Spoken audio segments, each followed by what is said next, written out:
বর্তমানে বলিউডের আলোচিত নাম রাখি সাওয়ান্ত। কিছুদিন পর পর বিতর্কিত কাজ কিংবা মন্তব্যের কারণে সবার কাছে আলোচনায় আসাটা তার যেন রুটিনে পরিণত হয়ে গেছে। বরাবরই নিজেকে খবরের শিরোনামে রাখতে সিদ্ধহস্ত তিনি। এবার ফের আলোচনায় এসেছেন বলিউডের মির্চি গার্ল। গণমাধ্যমকে জানিয়ে দিলেন জীবনে আর বিয়ে সন্তান কিছুই চান না এই অভিনেত্রী। বিস্তারিত দেখুন ডেস্ক রিপোর্টে।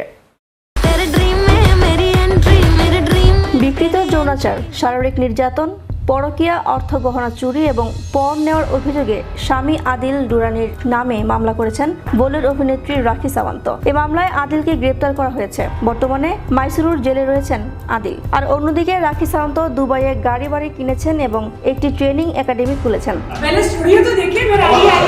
সম্প্রতি মুম্বাই এয়ারপোর্টে সাংবাদিকদের সঙ্গে আলাপকালে এসব তথ্য জানিয়েছেন এই অভিনেত্রী। তিনি বলেন, জেল থেকে আদিল আমাকে ফোন করেছিল। আদিল বলেছে, আমি তোমার কাছে ফিরে যেতে চাই, আমি আরেকটা সুযোগ চাইছি। ফোনে আদিলের এসব কথা শোনার পর বেশ কিছু শর্ত দেন রাখি। রাখি সাওয়ান্ত বলেন, আদিল যদি ফিরে আসতে চায় তবে তাকে লিখিত দিতে হবে যে সে আর কখনো আমার সঙ্গে প্রতারণা করবে না, শারীরিকভাবে নির্যাতন করবে না, আমার কাছ থেকে যে টাকা নিয়েছে তা ফেরত দিবে, নারীদের সঙ্গে আর খারাপ আচরণ করা যাবে না এবং আমার সঙ্গে যে বিয়ে হয়েছে সেটাতেই থাকতে হবে। আদিলকে এসব শর্ত বলার পর আইনগতভাবে লিখিত দিতে রাজি নয় আদিল। তাহলে কি আদিল ফিরতে চায় আমাকে খুন করে প্রতিশোধ নিতে? আদিল ফেরার পর যদি এমন কিছু ঘটে তবে সেই দায় কে নেবে?